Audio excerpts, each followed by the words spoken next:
Shalom, brothers and sisters. This is Brother Yaiqua from One Nation, One Power. I'm here with my brother Quadash. We're going to bring out some information based upon the comments we've been getting on our comment board about Native Americans who own slaves, and also some Native Americans that, captured runaway slaves. There's some Israelites out there that are bringing forth this information, but they're not bringing every detail about this information. So me and my brother here, we're gonna bring out the information from the Bible and from another source, to prove our point. Because we don't want this to be a stumbling block for our brothers and sisters out there that are coming into this truth, because these other Israelites are being wicked by bringing forth this information and not bringing, the entire information or these small details. That's something to say, brother? Nah, we're just, we want to bring out this information for our brothers out there from the Northern Kingdom, to give you more inspiration out there, to not let this stumbling block, break down your walk with the Most High. We're going to bring out facts, and we're going to bring out some books that a lot of Hebrew Israelites do have, and we're going to bring forth the information. And we're going to go into the Bible, the most important thing, going into the Bible, and point out a few things. So we're gonna cut the head off the snake today. That's and, right. And for those of you that may not like us, coming out with this information, oh wow, we're gonna pull it out anyway. That's right, man. And I tell you what, one thing too, I kind of laughed at this comment, because they believe that we're running from this information or running from this fact, but we're not, And also, I like to talk with my hands, so I'm not throwing Illuminati signs or anything like that. And look, I got a plain striped shirt right now, man. So you don't have to say, oh, he's wearing what was that? Some kind of shirt that represents Illuminati or anything like that. That's just stupid and foolish, man. We're just regular people, man. I bought this off a clearance rack, just because I don't got $50 to spend on a shirt. So I go and buy a shirt for $5 on the clearance rack, So I mean, I don't care, I want to say something real quick, and another thing is too, we're not running from this information. One thing that we have learned by being in this walk is patience. That's right. And our elder has taught us, with patience comes the Holy Spirit. That's right. And I hope this information comes out clearly and understandable, and it clarifies a lot of stuff out there. So wanted to say that. All right, man. Let's go ahead and get into it, man. We can go ahead and start off in the scriptures in 2 Chronicles chapter 28. I'll get it, bro. It's gonna be 28 from verse 8. And see, this is the thing, man. There's nothing new underneath the sun. You want to go ahead and grab that real quick? Yeah, I'll get that. Because, you got these Israelites bringing forth this information, and they think this is something new, that it never happened among the children of Israel when they were in their own land. But see, we're going to bring out this information and show you that this actually did happen amongst the children of Israel when they were living among their own people. So we're going to go ahead and bring out the scriptures about in Ecclesiastes. Go ahead, man. All right, this is Ecclesiastes chapter 1 and verse 9. That's right. The thing that has been, it is that which shall be, and that which is done is that which shall be done.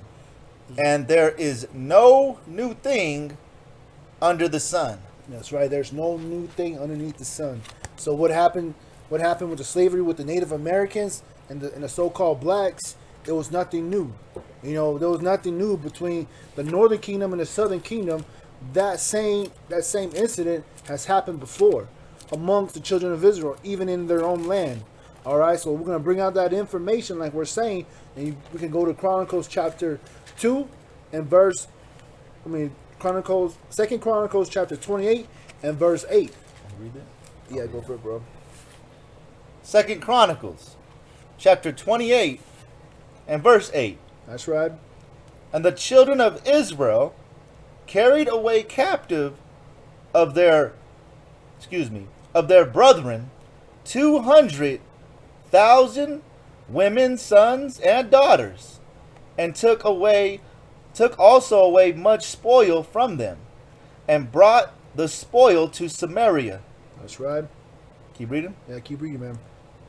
But a prophet of the Most High was there, whose name was Odi. And he went out before the host that came to Samaria, and said unto them, Behold, because the Most High of your fathers was wroth with Judah. Read that part again. Because what? Because the Most High of your fathers was wroth with Judah. So the Most High was angry at Judah, right? So when you read at verse 8, it talks about the children of Israel carrying away captives of their brethren, 200,000, right? Women and children. Now go ahead, keep reading. He had delivered them unto your hand. He has what?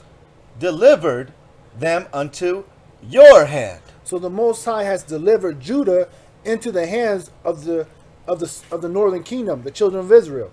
Go ahead, keep reading. And ye have slayed them in rage that reacheth up unto heaven. So there you go. Now the Most High delivered the children of Judah into the hands of the Israelites, the northern kingdom. But the thing is that the children of Israel were not supposed to, slay them in this kind of manner to where it angered the Most High. Now we're going to get to that. We can go to verse 10. Check this out.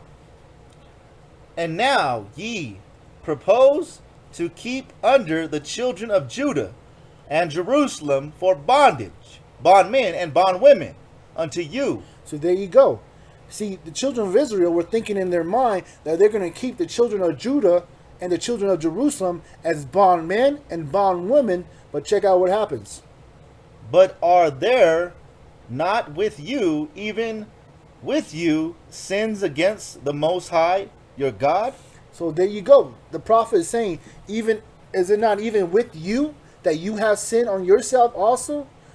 That you want to commit this sin against your own brethren, the children of Judah? Mm-hmm. Says, don't you know that you have sin also on you? Now go ahead. Keep reading. Yeah. Now hear me, therefore, and deliver the captives again, which ye have taken captive of your brethren, for the fierce wrath of what? Of the Most High is upon you. So there you go. Now this is the Most High's prophet telling the children of Israel, don't have this wicked thought in your mind that you're going to take the children of Judah and bring them into your own land, and because you also have spoiled them, and that because the way you slaughtered them, the cry reached up to the Most High, and he was angry with the children of Israel and with the children of Judah. But he said that is there not even sin among you people also? See, this is the Most High dealing with the children of Israel, and this is was the thought that was inside the children of Israel to keep Judah as bondmen and bondwomen. And another thing too is that when we read these scriptures, you got to think spiritual. The Most High's hand was on this. This wasn't us going into our own flesh, our own mind, our own heart, our own understanding. No, the Most High was in this. He was shaking hands with the children of Israel, the 10 tribes, to do this. So when you think spiritual, you'll understand it a little better. All right, go ahead, bud. That's right. And I'm gonna get one scripture right here in verse 13. It says this, and say unto them, ye shall not bring in the captives hither, for whereas we have offended against the Lord already, ye intend to add more to our sin, and to our trespass. For our trespass is great, and there is fierce wrath against Israel. So there you go. To do this thing was a sin, yes. But the Most High's hand was upon the children of Judah, and for Israel to go ahead and to slay the children of Judah, because he said that the Most High has delivered the children of Judah unto the children of Israel. You go grab something else. Yeah, and let's go to. There's nothing new underneath the sun. We just pointed that out. Okay, so yes, there was history that the Native Americans did enslave blacks. Okay, but we're gonna pull out some more facts about that. But now we're gonna go into the time of the Southern Kingdom during the time of Nehemiah. Okay, when they were in captivity, and how the Southern Kingdom was actually treating their own people uh, under in captivity. Okay, and we're going to go to Nehemiah chapter 5. So we got to think about that as far as how when we were in captivity, why the Native Americans did what they did. Okay, and but we're going to pull out some facts that it wasn't like how people think how the white man did us. Okay, That's right. so now we're going to go to Nehemiah chapter 5. That's right. So think about this. At this time, the whole children of Israel, all 12 tribes, were in captivity. Okay, because you had the Persian, you had the Babylonian captivity, you had the Persian and Mede captivity, and this is where this is taking place. This is same as you see today. Okay, you have the captivity between the Native Americans and also the blacks. Okay, so this is the same. What you can say, this is relevant to what we're talking about right now, because the black people were in captivity in America, and also the Native Americans were held in captivity also in America. So this is a slavery within inside of slavery. So when you read the book of Nehemiah over here in chapter 5, and we will see that it is evident, that this is evident. All right, I'm going to go ahead and read this, man. Okay, we're starting at Nehemiah chapter 5 and verse 1. And there was a great cry of the people and of their wives against their brethren, the Jews. Okay, so this was brother against brother, right? Go ahead. Verse 2. For they were that said, we, our son, and our daughters are many. Therefore we take up corn of them, that we may eat and live. Verse 3.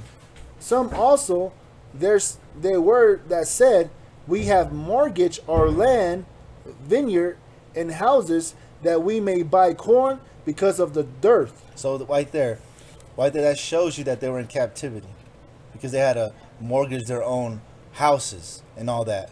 Okay, they were in an economy underneath the heathen. All right, keep going. Verse 4. And there all and were also that said, we have borrowed money from the king's tribute, and that they were getting loans, right? and that upon our land and our vineyard. Keep going. Verse 5.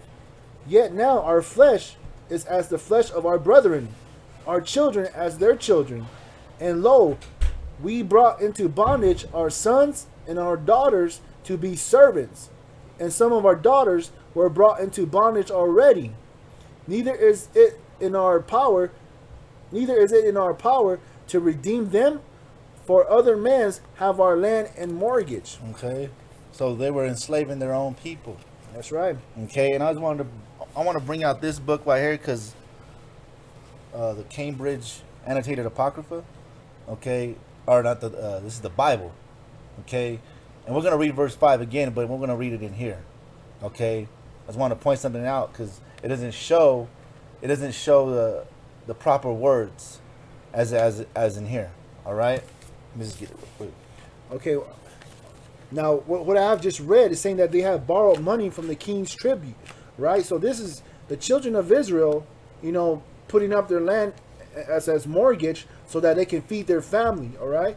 But who was the people that were in charge of the tributes? Okay, Nehemiah was one of them. But also, there were certain kings, captains that were above, okay, that were in leadership roles over the children of Israel, and they were Israelites. All right. Let me just read verse 5 in the annotated Bible, Cambridge Bible. It says, "Now our flesh." This is verse 5. Okay, it's gonna read a little different, but I'm gonna read it in here. "Now our flesh is the same as that of our kindred. Our children are the same as their children, and yet we are forcing our sons and daughters to be slaves, and some of our daughters have been ravished. We are powerless, and our fields and our vineyards now belongeth to others." There you go. The children of Israel were giving up their sons and their daughters to be servants or slaves. Okay, and who were they slaves to? They were enslaved to the people that were in charge at this time, which Their own are brethren. their own brethren. Because when you read verse 1, it says that there was a great cry of the people and of their wives against their brethren, the Jews. So this was Israelite against Israelite, Jews against Jews, and they were in the city of Jerusalem. So who had that law of owning Jerusalem? Was the children of Judah. Okay, so when we read further on, like in verse 6, it says this, and this is Nehemiah speaking. It says this, and I was very angry when I heard their cries and these words, and I consulted with myself and rebuked the nobles and the rulers and said unto them, ye exact usury, every one of his brethren. So this is Nehemiah talking to the children of Judah, the nobles, the rulers, and he told them, ye want to take usuries of your own brothers? Okay, now where am I at?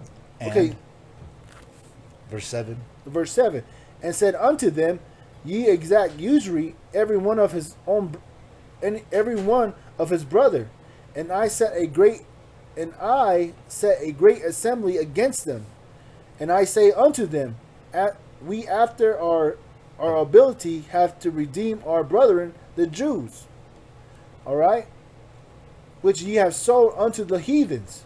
So who sold their brothers unto the heathens, huh? Who was the rulers?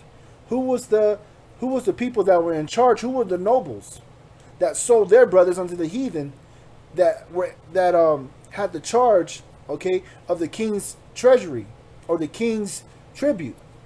All right, these were Israelites that were crying against their own brethren because of this treatment, because they mortgaged off their own land, their vineyards, and also brought in their own daughters as slaves. And even their own daughters were being ravaged among their own brethren. So we want to compare that slavery to the slavery that happened here in America with the Native Americans. And this is biblical. This is coming straight out of the scriptures. You know this is true. All right. Okay, let me read verse 10. Okay, it says this, I likewise and my brethren and my servants might exact of them money and corn. I pray you, let us leave off this usury. Okay, this is Nehemiah talking to the nobles, to his own brothers. Let's take off usury, All right, let's if you further read this chapter, it'll specify what actually all happened. But we're gonna go ahead and compare what happened right here and also in First Chronicles to what happened in this book right here. Okay, the Black Indian, a hidden heritage. Now, a lot of people, they do have this book. Okay, a lot of Israelites, they do have this book because they wanna say, yeah, the original Native Americans were black people or dark people. All right, so and also for us Native Americans, you indigenous people, don't get confounded by that word being black people. Okay, that's just a word that's being tossed out there. What they're really saying is that we're dark people, different shades of brown. Okay, so we're not talking about being black like a Hamite or like an African. He's talking about having different shades of brown. Like me and my brother right here, I'm darker than my brother. All right, we're just different shades of brown. Okay, so let's go ahead and get into this information. Like I said, I'm coming out of this book, The Black Indians. All right, and I want you to get a glimpse of this right here. Okay, it says slavery in the 5 civilized nations. Right, this is page 135. Now check this out.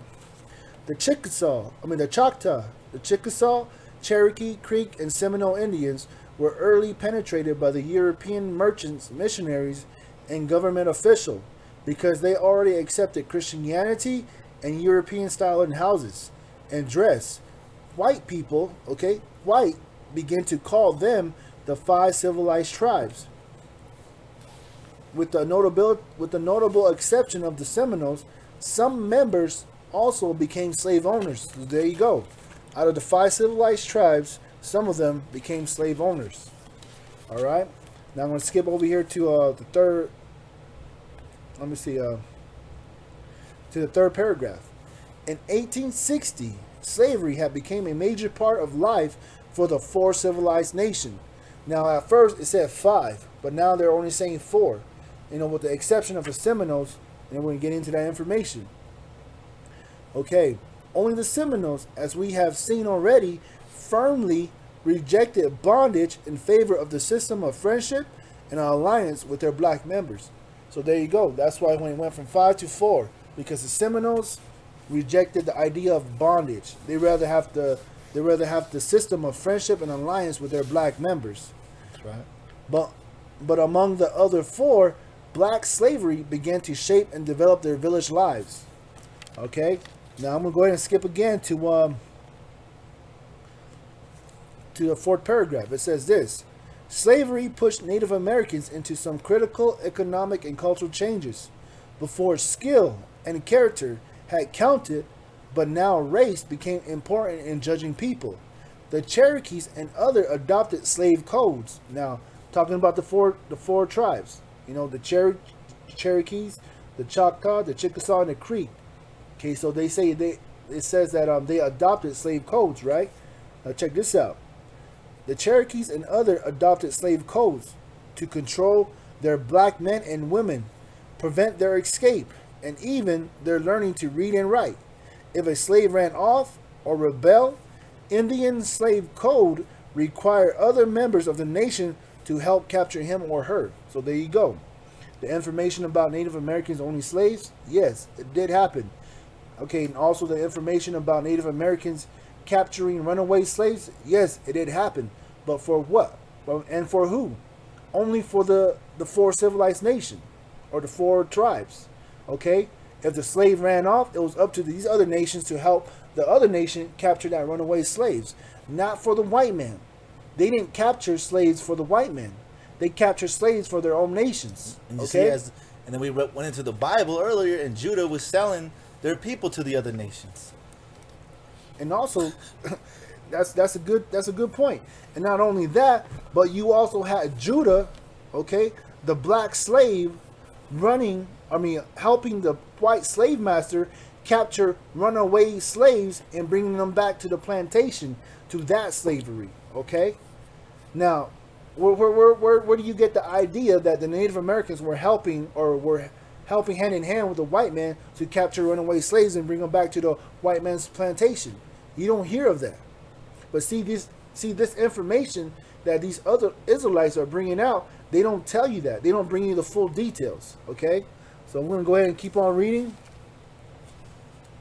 All right, now I'm going to go over here to page 136. Okay, it's talking about bondage. It says bondage is always a violation of the human spirit and the will to be free. But most observers, now check it out, most observers found that the chains of slavery were fit rather loosely on black people owned by Indians. Now I want to read that again. But most observers found that the chains of slavery were fit rather loosely on black people owned by Indian.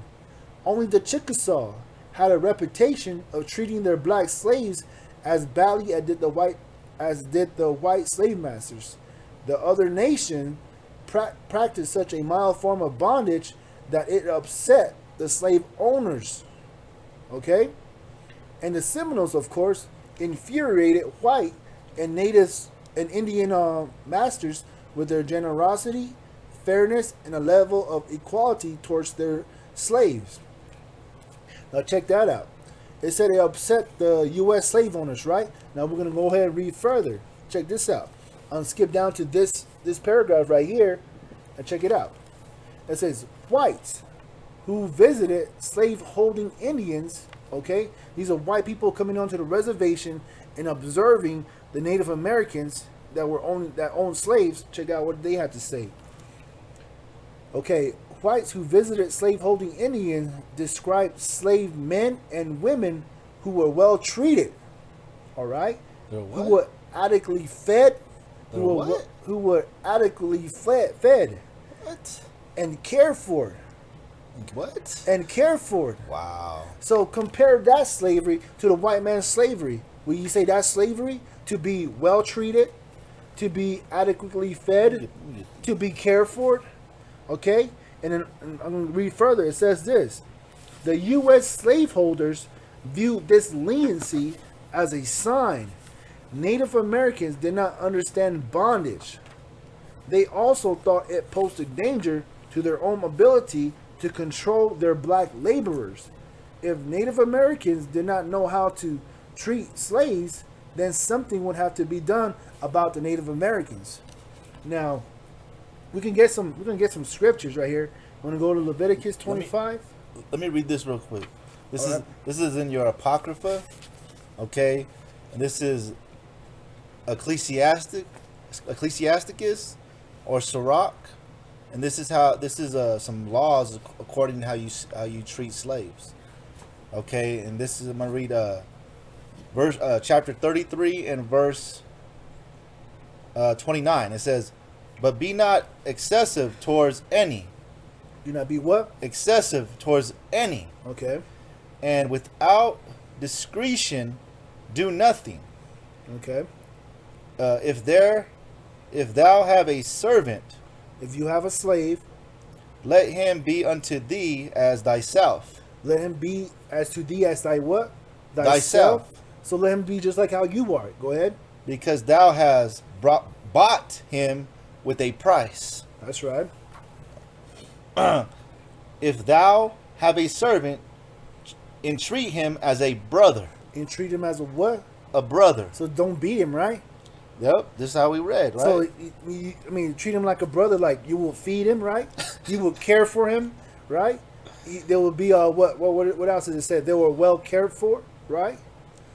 "For thou hast need of him as of thy own soul.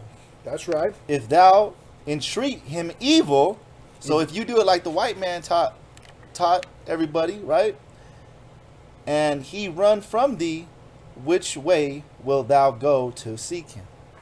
So there you go. So I guess you could call Native American slavery, slavery, because you were well treated, you were adequately fed, and you were cared for.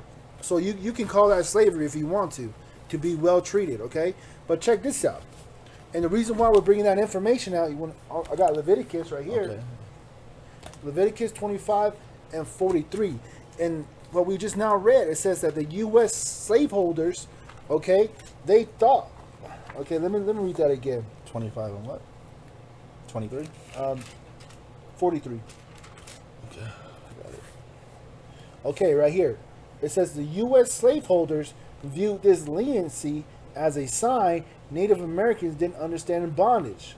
Okay, now we'll go back up here. It says that the other nation practiced such a mild form of bondage that it upset U.S. slave owners. Okay, the way the Native Americans were keeping slaves, it made the white man mad. Okay, it made them mad because why? Because they had a leniency towards their slaves. And we just read in the scripture, it says treat them as a what? As a brother, right? You got to care for your brother, right? Now let's check this out. Got that Leviticus? Yeah. Now check this out. What does the Levitical law say about being having a slave? Check it out. It says this is Leviticus 25 and 43. Or actually, you know what? Let's read 49, then go to 43. 39, then 43. Okay. 39. "And if thy brother that dwelleth by thee," just like it says in the Ecclesiasticus, treat that slave as a brother, right? So it's talking about a brother, a Hebrew brother, an Israelite brother that becomes what? "be waxed poor, That becomes poor and be sold unto thee, and be sold unto thee. thou shalt not compel him to serve as a bond slave or bond servant." So there you go. If your brother becomes poor and he is sold onto you, don't treat him as a slave like how the white man classifies slavery. Okay, now read on verse 43 and see whether or not the Native Americans were following this law right here. Even though they fell away from the law. Okay, they were kicked out of Jerusalem and came into this land because this was the land that was promised unto them. Let's see what it says. It says, "Thou shalt not rule over him with ruger, but shall fear thy God." So there you go. This was still applied in our spirit. We applied this law in our spirit that we should not treat our brothers, okay, or treat the black man as harshly as the other nation, as the white men, when in their form of slavery.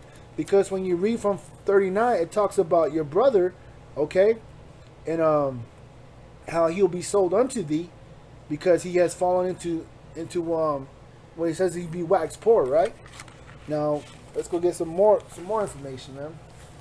I mean, when you think about it, how the white man was coming to observe the Native Americans, observing their slavery, it was like if you work at a job and they come check everything how you do it, right?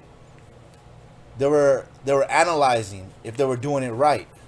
And that's the same thing that was happening back then. It was a form of recolonization of slavery. That's You right. got to be like us. But we didn't go that way, as we read. But right. I just wanted to say that. Okay, get Exodus 21, and then verse 20, and then we're gonna read 26 and 27.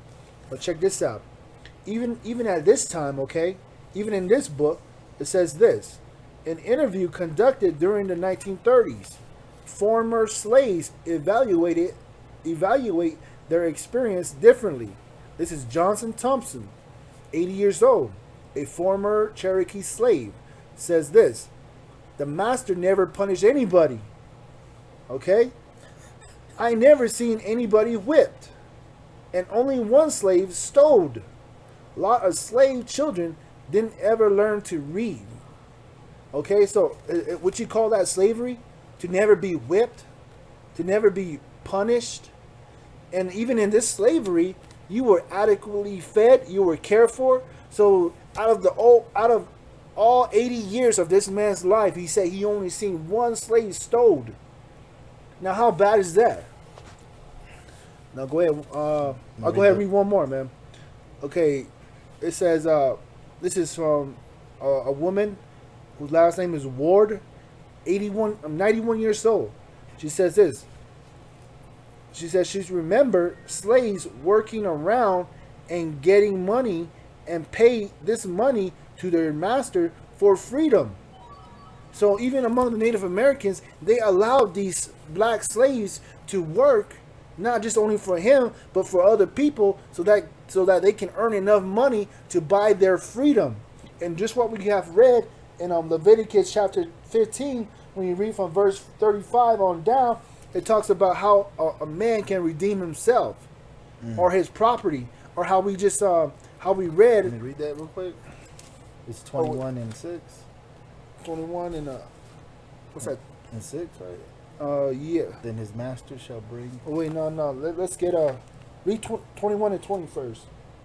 21 and 20? Yeah. Exodus 21 and 20? Yes. Okay. It's Exodus 21 and 20. It says, "And if a man smite his servant or his maid with a rod, and he die under his hand, he shall be surely punished." That's right. So there you go. The reason why we're bringing that out is because of this slave's testimony saying that he never seen the master punish anybody, or he never seen anybody whipped. All right. So following the law. He was following the law. And it goes on to say even furthermore in verse 26 and 27, where it says that if a man smite the eye of a servant or the eye of his maiden, that it perish, he shall let him go free for his eye's sake. Okay, so this is just ways that the Native Americans were actually, keeping these laws, just in themselves in their own character, and the white man tried to make the Native American or the Indian man to be like themselves. Okay, now we're gonna go ahead and get that. Want to read that time? Oh, Exodus 21:6. Yes.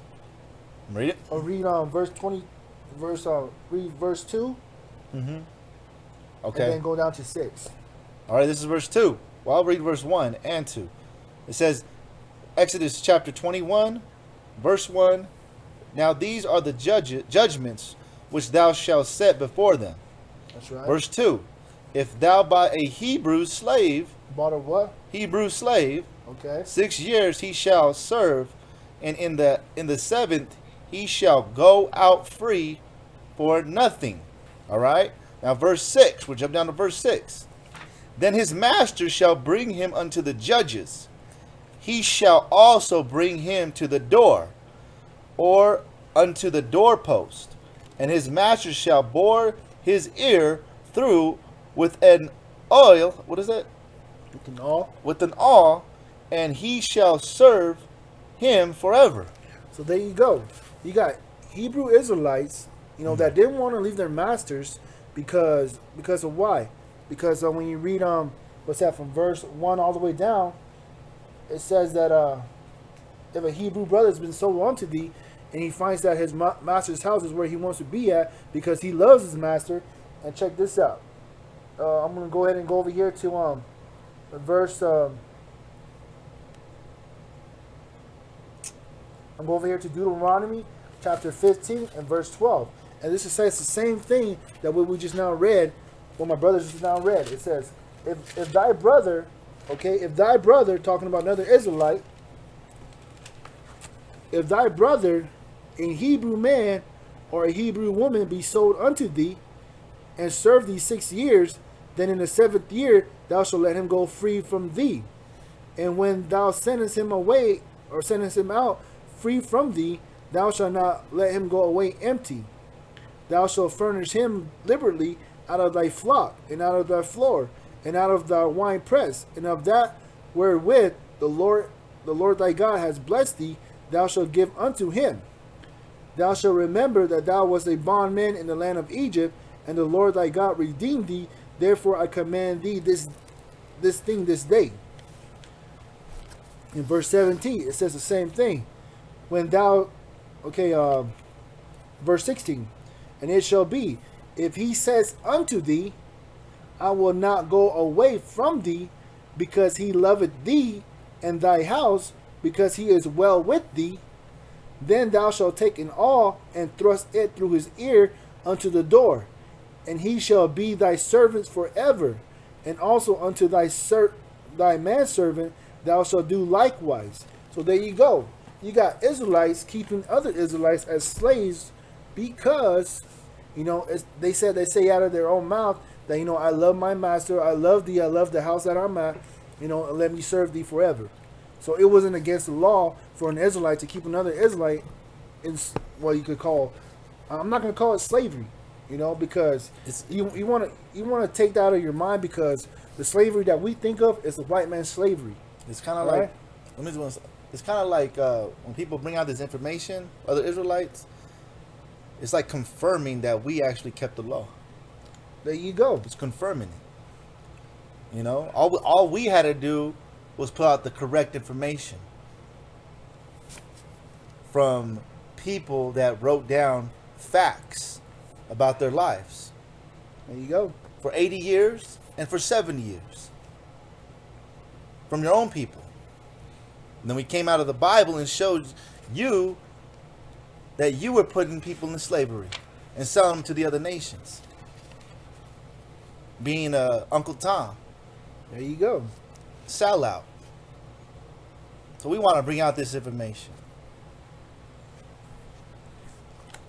Now, as we just read too about how, the way that the Native Americans were treating their slaves, that it upset the U.S., right? The U.S. slave owners, that they were upset because they say that these Native Americans didn't know how to keep slaves. They didn't know how to follow. They didn't know how to be, they didn't know The how ways of to the be heathen. evil, The ways of the heathen. And they were treating their slaves as brothers, all right? They even allowed them to go work and to buy their freedom, okay? Just like the law says, a man can redeem his land, can redeem his brother. All right, let me go ahead and, because let me get this right here. Okay. It says, if Native Americans did not know how to treat slaves, then something would have to be done about Native Americans. Okay, and something did happen. I'm going to get into that information right now. Still coming out of this same book. This is page 137. Okay, I'm going to go right here. Where it says government, right? You see that? Government and Indian agents. Okay, government, Indian agents regulated their lives and paved the way for other intruders. Slavery became even more entrenched. Okay, so when the government sent these Indian agents to the reservation, it said slavery became more entrenched. Okay, the Indian agent sent by Washington, okay, sent by the United States, they were sent by Washington, openly encouraged slaveholding. Soon, two distinct classes based on slave ownership divided each Indian nation. Now you hear that? Because the Indian agents that were sent by Washington started to divide the nation into two different classes. Okay, now check this out. Soon, two distinct classes based on Indian ownership or slave ownership divided each Indian nation. Mixed blood owned slaves. Let me say it again. Mixed blood owned slaves and usually had some white ancestry. These are the classes, two distinct classes. So mixed blood, which owned slaves. Are they bringing up that information? They're bringing up their own information. Look at that. Mixed blood owned slaves and usually had some white ancestry. Why is it that these Israelites who talks about Indians owning slaves never brought that information up? Okay, now, let me go ahead, man. All they do is show you pictures. Pictures could explain. Could give you a lot of imaginations. Mm-hmm. Because if we just made a video with a bunch of pictures of us holding slaves, right? Then you're gonna have an imagination about all sorts of things. And you're gonna think about the white man's slavery. Yeah. So now we can bring out facts from actually a book that many of the Israelites have. That's right. Now, go ahead, now what we just read, all right? Mixed blood owned slave and usually had some white ancestry. Okay, it says though a minority. Okay, mixed blood was a minority. There were only a few members that were mixed blood. They felt both of these facts make them superior, fit to rule. So that's that white man's blood inside Native Americans made them felt like they were superior, fit to rule. Okay? This also meant the amount of white blood was a positive. So having white blood in this incident, okay, said it was good to have because of these Indian agents sent by Washington. Okay? This meant that the amount of white blood was positive, much as the amount of black blood was a negative. Full bloods, okay? Talking about full-blooded Native American, full-blooded Cherokees, Choctaw, Chickasaw, Creek, okay? Full bloods formed a majority. So the majority of the reservation that were full bloods, okay, because they had no white blood, held no slaves. Let me say it again. Full blood held no slaves, and they had little power. Now check this out. Okay, this is between 1830 and the 60, the population of the four nations declined sharply. So the population of the four civilized nations declined sharply. Let's see what he's talking about. Chickasaw by 30%, or Cherokee by 30%. Chickasaw 27%. The Choctaw 27%. The Chickasaw 18%. The Creek 43%. At the same time, the numbers of members with white blood, okay, the number of members with white blood, the mixed blood, increased. So full blood was going down and the mixed blood was coming up. Okay? and so too did the numbers of slaves each nation held. So the more the mixed blood was coming up, the more slaves that these nations were owning, under the title of the five civilized tribes. When the full blood was going down, because what was happening? You think that Native Americans were just falling in love with the white people after all the atrocity, after the Trail of Tears? You think they were falling in love with them? So they were being raped, ravished, and destroyed, and being mixed. Okay, what you got, bro?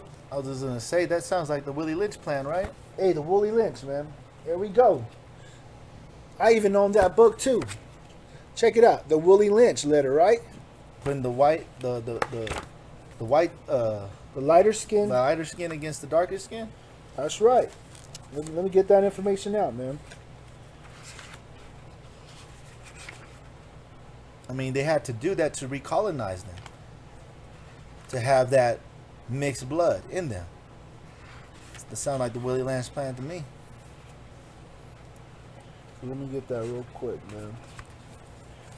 Now, so there you go. Right here. This is page 8. Right there, page 8. Check this out. Okay, this is the same thing. Okay, I'm going to go ahead and read it. It says, the black slaves, after receiving this indoctrination, shall carry on and will become self-refilling and self-generating for 100 of years, maybe thousands. So just the same as they receive indoctrination, we also do the same thing. Because why? Because Washington sending Indian agents into the reservation and trying to promote this white man's slavery. Because what did we read before? That the Native Americans didn't know how to keep slaves, because the slaves that were held by Native Americans were what? Well fed, well treated, nourished. They were nourished. They never got whipped. You know, they were never punished, and that was so bad. You know, for the black slaves to be well treated. You know, it was so bad to be well fed that, you know, out of 80 years or 90 years, you know, that only one of those slaves had to steal. Okay? Well, let's go ahead. Let me give some more of this on Willie Lynch. Don't forget, you must pitch the old black male versus the young black male, and the young black male against the old black male. You must use the dark-skinned slave versus the light-skinned slaves. And who were the light-skinned slaves? They were the mixed blood. And the dark-skinned slaves were what? The full blood. And the same on the reservation, the ones with white ancestry, the mixed blood, held what? Slaves. And it said with these facts, they felt that it was superior and fit for them to rule. The same right here, with these same coons, right? These same coons that want to join hand in hand with the white men, you know, The Uncle Toms. The Uncle Toms, yeah, and the ones that ran the black slaves that ran after the escaped black slaves. Who were they? They were the Uncle Toms too, right? So why do these Israelites want to hold that against us? But when the Native Americans, the four civilized nation, were capturing runaway slaves and bringing them back to the reservation, you know, or these black coons were running after their own people and bringing them back to the white man's plantation. Exactly. All right. Okay, that's all. Okay, that's all I'm going to get from here, man. But further on in this book, okay. Now right here, now what we just said, the indoctrination of the black man, you know, the dark black man against the lighter skinned dark people. Now listen to this. Slavery had became a major economic and political factor in these nations. This meant that their racial thinking was approaching that of the white South. So whose thinking was approaching that of the white South? It wasn't the full blood, because the full blood what? Didn't own slaves. So who were the ones that were approaching the white South? Which blood am I talking about? The mixed blood. And the reason why it was approaching the white South, because they themselves had what? White ancestry. So that just fits. the white Indians, the mixed blood, were approaching that of their own kind, the white South. All right. So let me go ahead and further read this, man. I'm going to go ahead and skip down to. Let me go ahead and read. It says, however, visitors to the Indian Territory reported a Indian type of bondage that hardly matched the harshness and cruelties of whites. Okay, I'm gonna skip down to right here. It says the mild bondage practiced by Indian soon came under sharp attack by neighboring white slave owners and U.S. Indian agents. So there you go. We were, you know, the way that the Native Americans were treating their slaves were under sharp attack by white slave owners and the United States government. Okay, now let's check it out. It says the Choctaw agent Douglas Cooper thought that the Choctaw, Cherokees, and Creek should have white U.S. owners of slaves live in their villages and control manners. The Chickasaw, it was remembered, were considered almost as harsh as white members. But see, because of the leniency that the Native Americans had among towards the blacks and the black slaves, it said that that these Indian agents that were sent by Washington said that they should have white people live among the Native Americans to show them how to be harsh, because it wasn't in their DNA or in their mind to treat other human beings like the white men were treating the black slaves. And I'm going to get that information. Well, let me read this first. Well, it says this. There's the superintendent of the Southern Indian Affair in 1859 had another thought. He suggested that every Indian family should own slaves because it would tend to civilize them. And that was the main reason why they wanted these people to have slaves, to be white, to assimilate to the white man's culture of having slaves and treating them harshly as the white men did. Now I'm going to go ahead and read in chapter 40. It says this: this simple decision stand as yet another example of the treasure independent spirit by Native Americans. Talking about the spirit of the Native Americans, the independent spirit of the Native Americans. Check this out. The beneficiary were the Afro-American whose slave years were spent with the people who found it difficult to treat other human beings as a piece of property. So there you go. That was the spirit of the Native Americans, because they couldn't treat other human beings as being a piece of property. So there you go, my brothers and my sisters. The information that we brought out, hopefully it helps you, encourages you. You know, me and my brother right here from One Nation, One Power. Our other brothers out there, Chaya and Brother Ayil, you know, our leader, our elder who's teaching us. You know, so we don't have this hate in our heart against black people, man. You know, we accept them like our brothers. This is like the law says, you know, to treat them like your brothers, right? So, and that's what we have. We have a love for our brothers out there, man. But see, with this information that these other brothers are bringing out, what can we do? You know? Oh well, let it be what it is, man. But we're here to raise up a nation. You know, one nation, one power. So there you go, man. That's what we have in our heart. We reach out to everybody, the northern kingdom and southern kingdom. You know. Yeah, we got love for everybody. You know, even though we get certain emails of certain people and people making videos about us, you know, we still love you guys. We know that we don't know it all yet, and we realize that, and we don't want to put ourselves in a hole that we can't get out, if you know what I mean, against our own brothers.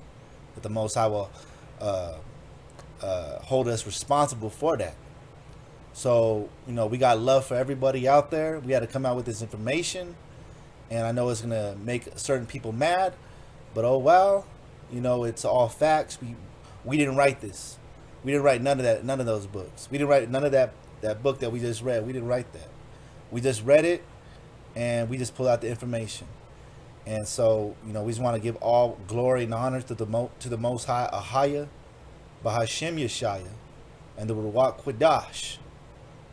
And we love you, brothers and sisters. Shalom.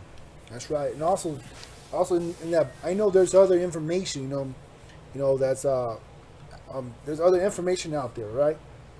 So even with that book, that when you go further onto that book, yeah, there's some information in there talking about how even when the Seminoles came and tried to live among the 4 civilized tribes, they weren't completely accepted because of that very fact that the Seminoles didn't have the idea or adopted the idea of having slaves. They were brothers and sisters, But check that out. Let me get something real quick, man. Oh, we want to say something real quick, bro? Nah, let's keep pulling it out. Now, see, that's the thing, man.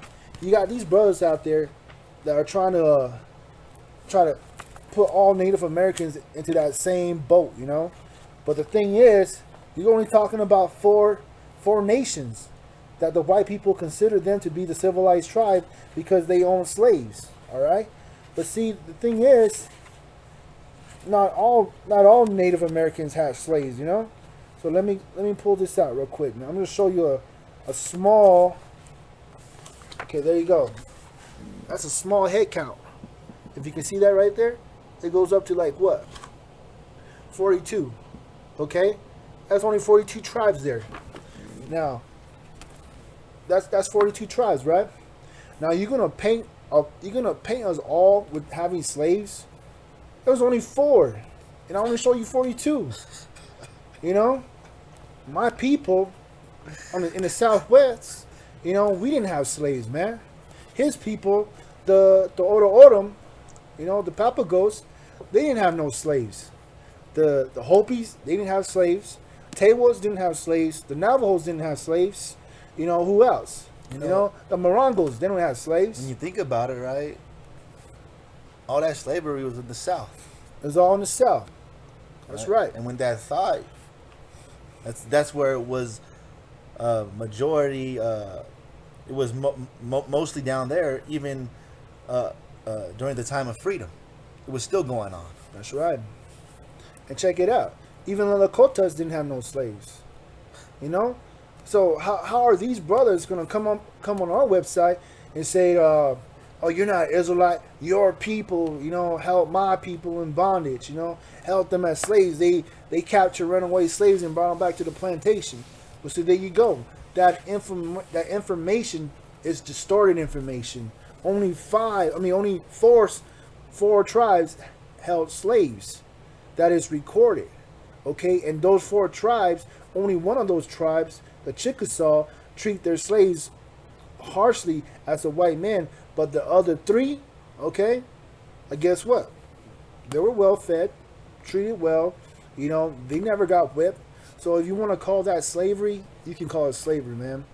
But I pray that the Most High opens your eyes and see the truth for what it is. I can't even consider that slavery, man. That's just a word that we use today, and the first thought that we think of is what the white man did. This slavery, the Willie Lynch, how to make a slave. We need to look at these words very carefully and not let our imagination take over our thought process. That's right. So there you go. So from One Nation, One Power, from your Iquab and my brother Quadash, we're saying shalom out there to all my brothers, to all my sisters, from all the 12 tribes scattered abroad. May the Most High gather you. May the Most High comfort you, encourage you to stand on your own 2 feet, to bring out this truth, because we all one brothers. We all brothers and sisters, we all one family, the family of the children of Israel, and I know I get hate mail from the black Israelites, You know, and I also get hate mail from the people that look like me, calling me a sellout. You know, but guess what? If you look at these brothers that are so-called Native Americans, if you go to their website and see their website, guess what? They're watching naked girls. They're watching girls dance. You know, and you would expect me to respect a brother like that who has a mind of fornication, who has a mind that's separated from his tradition. You know, at least I'm bringing something, you know, that is positive to my people. Keep the laws. You know, don't eat pork. What's wrong with not eating pork? You know, respect your brothers and sisters. What's wrong with that?